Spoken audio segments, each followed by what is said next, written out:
নবদ্বীপ বৈকুণ্ঠের হর্তা কর্তা বিধাতা, দণ্ডমুণ্ডের কর্তা, যার শাসনে বাঘে গরুতে এক ঘাটে জল খায়, সেই মহারাজ প্রভু কৃষ্ণচন্দ্র বাহাদুর সভায় আসছে। জয় জয় মহারাজ কৃষ্ণচন্দ্রের জয়। জয় জয় মহারাজ কৃষ্ণচন্দ্রের জয়। প্রভাতে রাজার মুখ যেই জন দেখে, তার ভাগ্যে ভাগ্যদেবী ভালো কথা লেখে। রাজা যেন গগন সূর্য, বৈকুণ্ঠ ঈশ্বর, তার সঙ্গে পাল্লা দিতে কে খায় ঠক্কর? হয়েছে হয়েছে, রোজ রোজ এত তেল ঢাললে পিছলে পড়ে যাও যে। যাকে সবার কাজ শুরু হোক। মন্ত্রী, সবার কাজ শুরু করার আগে একটু জ্যোতিষ মশাইয়ের একটা কথা শুনে নিন রাজা মশাই। যা কলা, সভায় বসতে না বসতেই জ্যোতিষী মশাইয়ের কাছে কুস্তি পড়ার ভাল লাগে না। এমন কথা মুখে আনবেন না যজমান। নবদ্বীপের ভাগ্যাকাশে আজ দুর্যোগের ঘন ঘটা, তার শ্যামল প্রান্তরে রক্তের আলপনা। গেল যা, যাত্রা গাইতে হবে না। খোলাখুলি কথাটা বলুন তো, মানে ঝেড়ে কাশুন। মহারাজ মুর্শিদাবাদ থেকে নবাব ল্যাংড়া হরকড়াকে দিয়ে পত্র পাঠিয়েছে। ওই ল্যাংড়া হরকড়াটাকে ডাকা করাও। মুর্শিদাবাদের নবাব সরকার থেকে পাঠানো ল্যাংড়া হরকড়া হাজির হো। হাজির। কে রে? নবাব সাহেবের চিঠি বয়ে এনেছি জনাব, আজই ফিরতে হবে। ওই চিঠিটা নিয়ে একটু পড়ে দাও না পণ্ডিত। উত্তম, দাও চিঠি দাও। শ্রী শ্রী নবদ্বীপ রাজ মহামহিম কৃষ্ণচন্দ্র রায় বরাবরেশু। আপনার সভায় তো জানি জ্ঞানী গুণীদের বসিয়ে বসিয়ে খাওয়ান। আমি কজন হিন্দু গণৎকারকে চাই, কাল সকালেই আমার সভায় যেন দেখতে পাওয়া যায়। পালকি পাঠালাম, ভবদীয় নবাব বর্দি আলী খাঁ। আমি তো ভাগ্য গণনা করি না, একদম ছেড়ে দিয়েছি রাজা মশাই। এই ল্যাংড়া, তুই বাইরে যা দাদা। আমার মনে হয় ওই হরচক্রবর্তী আর পঞ্চানন আগমকে পাঠিয়ে দে। আমি নেই, হ্যাঁ, বড় নৈবেদ্য খাবার বেলা তুমি জ্যোতিষী, আর এখন এখন তুমি তুলসী পাতা না। হরু যাবে কেন? হরু যাবে কেন? জানিস মহারাজের সঙ্গে নবাব সাহেবের শত্রুতা। আগে মহারাজ, এই হরু আর পঞ্চাকে বাঘের মুখে ঠেলে দেওয়া কি ভালো দেখায়? আমি বলি কি মশাই, জ্যোতিষ মশাই যান। কত লেখাপড়া, মা সরস্বতীর আঁচল চাপা পণ্ডিত। কি মুখ খুঁড়ে এই কৃষ্ণপক্ষে আমি যাব নবাবের কাছে? আমি বলছিলাম গণৎকার বলে আমাকেই পাঠিয়ে দিন। ওই নবাবটা আমার 1 নম্বরের শত্রু। জানি গোপাল, জানি। ওই জন্যই তোমাকে পাঠাতে যে বড় ভয় পাই। তুমি কি বলো? আমার মনে হয় মহারাজ জ্যোতিষী হরু ঠাকুর আর পঞ্চু ঠাকুরকে পাঠিয়ে দিন। নইব নইব, মুখ ভাঁড়। বলছি এটা কৃষ্ণপক্ষ। আমি তো আজ কষতেই জানি না। আমি গিয়ে কি করব বলুন? আমি তো কথাই বলতে পারি না। তবু তোমরা 3 জনই যাবে। সেনাপতি, ঘোষণা করো। মহারাজ ঠিক করেছেন, মুর্শিদাবাদের নবাবের সভায় কাল যে 3 জন গণৎকার উপস্থিত হবেন, তারা হলো এই জ্যোতিষী মশাই ও হরু ঠাকুর আর পঞ্চা ঠাকুর। ব্যাস, হাকিম নড়বে, তবু হুকুম নড়বে না।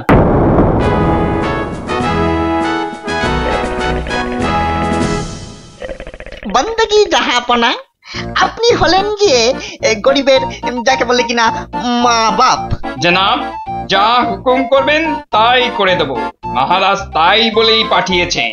অথচ হুজুর, আপনার নসিব গণবার মতো কোনো ক্ষমতাই আমাদের নেই। খামোশ, ক্ষমতাই আমাদের নেই। হুজুরের নসিব গণবা তোরা কে রে? তোরা কে? বেত্তামিজ। কাকে ধরে এনে পাঠালো কৃষ্ণচন্দ্র? জাহান্নামে যাওয়ার জন্য কম্পাক্ট পা বাড়িয়ে দিয়েছে। এতদিনে হুজুর আচ্ছা কসরত করেছেন, ফাঁদে পড়েছে আহাম্মুকটা। খালি পাশ কাটিয়ে পালায়, খালি পাশ কাটিয়ে পালায়। এই পণ্ডিত কটাকে 3টে বাদ জানতে চাই, না বলতে পারলেই শুল। এ উজিরটা কি রে? ফুলে বসিয়ে কি হবে? কয় কয় বিশাল কয়। জি কয়েল লাগে বিশাল টোপ্পা। মরে যাব খোদা বন্ধ। ছেলে পিলে সব গাছতলায় গিয়ে বসবে। কেউ জুটবে না জানাব। আমার আবার ভাতে একটু ঘি না পেলে চোয়া ঠেকুর ওঠে। তার চেয়ে 3টে সওয়াল পুছতে বলুন উজির সাহেব। यही मर्द का बात। কি করব হুজুর? ডাঙায় বাঘ আর জলে কুমির। আপনাকে খুশ করে না ফেললে কৃষ্ণচন্দ্র ছাড়বে নাকি? জান কবুল, সওয়াল পুছ করুন। बहुत अच्छा। पहला सवाल, माटिर नीचे की আছে? মাটি আছে। मिट्टी के अंदर में क्या है?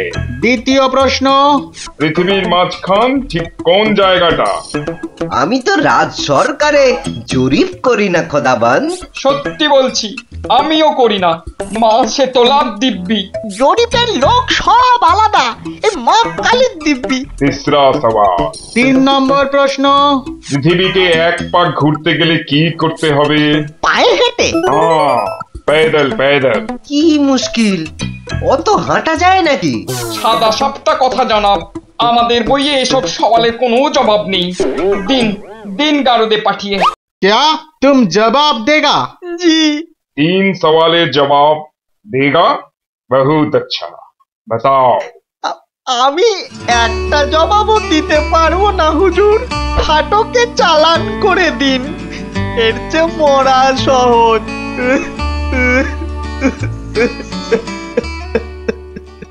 অসম্ভব অসম্ভব। মন্ত্রী, এই যে মহারাজ, এই যে মহারাজ, বলি থাকো কোথায়? আমি তো আপনার পাশে পাশেই থাকি মহারাজ। প্যাকাটি কোথাকার, এত বড় একটা কাণ্ড হয়ে গেল, তবু হুঁশ নেই। যেন মাথায় পড়িল আকাশ ভেঙে, তবু দিন কাটে খেয়ে ও দে। মন্ত্রী না ষড়যন্ত্রী ভাই, দুষ্টু। বাক্যম অনর্থকম আজি বাজিন কথন বন্ধন। মহারাজের 3 গণৎকারকে নবাব ফাটকে পুড়ে দিল, আর উনি এসছেন অং বং চং করতে। মহারাজ, আমি বলি কি, নবাবের নামে একটা পদ্য লিখে পাঠাই। এই যে আমি লিখেও ফেলেছি। তুমি আমার প্রিয় নবাব, তোমায় আমি দিচ্ছি জবাব, বুকটা আমার দুরু দুরু। এটা একটা আস্ত গরু। মহারাজ, সৈন্যবাহিনী নিয়ে গিয়ে একটা যুদ্ধ করে দেখি। তুমি বুদ্ধি ঢেকি, 3টে প্রশ্নের জবাব দিতে পারো না, পাকামো করতে এসেছো। কেনি মহারাজ, প্রশ্নের উত্তর দিতে পারি, কিন্তু নবাব তো আসলে ঝগড়া বাঁধাতে চাইছেন, কোনো জবাবই যে শুনবেন না। কি সর্বনাশ! তার মানে আবার খাজনা বাড়াবার তালে আছে? হ্যাঁ, তাহলে এখন উপায়? নবদ্বীপের 3 পণ্ডিত নবাবের ফাটকে জীবন কাটাবে। এ মা, ভীষণ লজ্জা করে। লোকে কি বলবে? ম্যাগো, ঠিক যেন ছন্দ ছাড়া পদ্য।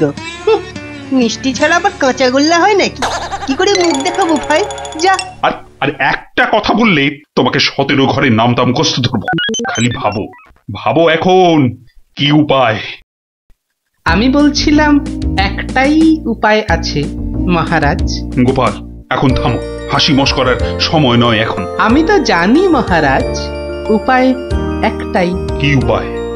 আপনার রাজপণ্ডিত বলে আমাকে মুর্শিদাবাদে নবাবের দরবারে পাঠিয়ে দিন মহারাজ। বাঁচালাম বাঁচালাম, তুমি ভর পণ্ডিতের জবাব দিতে দাঁত ভেঙে যাবে। তাহলে আপনাকেই যেতে হবে পণ্ডিত মশাই, ফাটকে থাকতে হবে। এই অসভ্যতা করো না, আমি যাব কি করে? উত্তম, মহারাজ গোপালই যাক। গোপাল বন্ধু, কিচ্ছু ভাববেন না মহারাজ, নবাব যেমন প্রশ্ন করেছেন তেমনি উত্তর দেব মেপে। আপনার 3 গণৎকারকে ফিরিয়ে যদি না আনতে পারি তো আমার নামে গরু পুষবেন মহারাজ, হাতিকা দাঁত, মরদকা বাত। মহাপণ্ডিত নামে তোরা জয় দে জয় দে, গোপাল পণ্ডিত দেবই চলেছে চলেছে, নবদ্বীপের মান বাঁচাতে চলেছে চলেছে, কৃষ্ণরাজার নামে পণ্ডিত চলেছে চলেছে। জয় জয় গোপাল পণ্ডিত দেবের জয় জয়। নবদ্বীপের হারানো মান বাঁচাবে কে? পণ্ডিত গোপাল। আবার কে? নবদ্বীপের হারানো মান বাঁচাবে কে? পণ্ডিত গোপাল। আবার কে? কি নাম তোমার? আমার আবার নাম? তো নাম তো একটা আছে। তা আছে, সেটাই বলো না। বলতে একটু সময় লাগবে যে, লোকে অত সময় দেয় না। না হয় সময় দেওয়া হবে, আগে নাম। শ্রী শ্রীল শ্রীমন্ত ভট্টি হর বড় ভাঁড় নবদ্বীপ কৃষ্ণ আকাশে। এত বড় নাম? আরেকটু, শর্মা কৃষ্ণনগর ভীষণ মোরগ গর্জন। আর বলতে হবে না, এখনো শেষ হয়নি জানাব। ওই শুনতে গেলে আমি শেষ হয়ে যাব। আরেকটুখানি, পণ্ডিত বোধ বুদ্ধি নাকি কানি? খামোশ, এক গোল্লা সুতোর মতো নামের গোল্লা, খালি পেঁচ ছড়াচ্ছে। এ লোকটাকে আবার আনলে কেন? ও কিছু নয়, ও কিছু নয়, আমার পুরাণটা বয়ে এনেছে হুজুর, খুব ভারী। নামা নামা নামা। এই হলো পুরাণ। পুরাণের নাম জানেন? না না না না না, নাম জানা জরুরি নয়। ছোট্ট নাম খোদাবন্দ, আমাদের হিন্দুদের খুব পবিত্র। 3টে সওয়াল করব। জানি জানা, জবাব দিতে না পারলে ফাটকে পচে মরবো, আর জবাব দিতে পারলে 100 সোনার মোহর দেবো, আর ওই 3টে গণৎকারকে খালাস। চমৎকার জানা, এই পুরাণে সব জবাব আছে, এই জন্যই এর নাম খট্টাঙ্গ পুরাণ। খটাস খটাস জবাব দিয়ে দেয়। প্রথম প্রশ্ন, পৃথিবী ঠিক মাঝখান কোনটা? দ্বিতীয় প্রশ্ন, পৃথিবীকে কিভাবে পায়ে হেঁটে ঘুরে আসতে হয়? তৃতীয়, মাটির একবারে নিচে কি আছে? কি হলো, হবে না তো?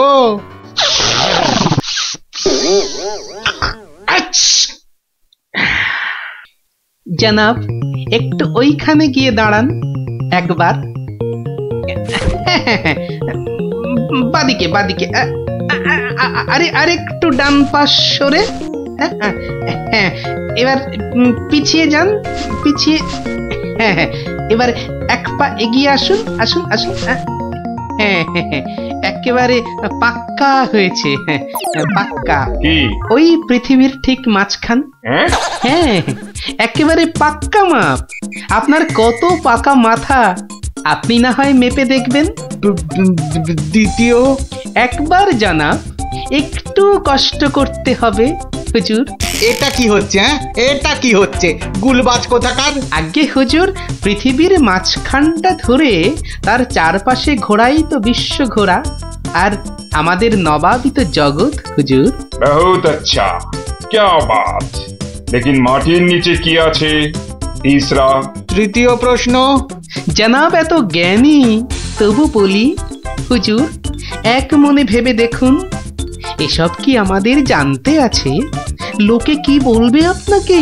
মানে আমরা হিন্দুরা মারা যাবার পর আমাদের পোড়ানো হয়, ধোঁয়া হয়ে আকাশে চলে যাই, তাই আকাশটা জানি। আপনাদের কবর দেওয়া হয় মাটির নিচে, আপনাদের কত গুপ্ত লুকানো জিনিস সেখানে, ওখানে নজর দিয়ে বলতে পারি কি কি আছে জানাব, মরে গেলেও বলবো না। ঠিক বলেছো, মাটির নিচে কি আছে তা তুমি জানবে কেমন করে? জয় পণ্ডিত, তোমারই জিত, তোমারই জিত। আমার জয় কি বলছেন জানাব? আমরা বলবো জয় খট্টাঙ্গ পুরাণের জয়, জয় নবাব আলীবর্দীর জয়, জয় নবদ্বীপের জয়। আমার প্রিয় সভাসদগণ, আজ আমি বড়ই আনন্দিত। গোপাল গোপাল তার বুদ্ধিতে নবদ্বীপের সম্মান রক্ষা করেছে, সে আমার ভার নয়, আমার আমার বন্ধু, আমার রাজসভার অলংকার। কিন্তু কিন্তু কি করে গোপাল সব প্রশ্নের উত্তর দিল মহারাজ? মহা আশ্চর্যের ব্যাপার। সত্যি, শুধু সওয়াল জবাব নয়, আমাদের 3 পণ্ডিতকে ফাটক থেকে মুক্ত করে আনলো কিভাবে? নিশ্চয়ই শাস্ত্রের পাতায় লেখা আছে, নামটা মনে পড়ছে না। কি গোপাল, মানে কোন শাস্ত্রে লেখা আছে? মহারাজ, এ এক অতি প্রাচীন পুরাণে লেখা আছে। এই হলো পুরাণ মহারাজ। বলেছিলাম পুঁথিতে লেখা আছে, পুরাণের নামটাই খালি মনে পড়ছে না। আমি বলছি পণ্ডিত মশাই, এই পুরাণ হলো খট্টাঙ্গ পুরাণ।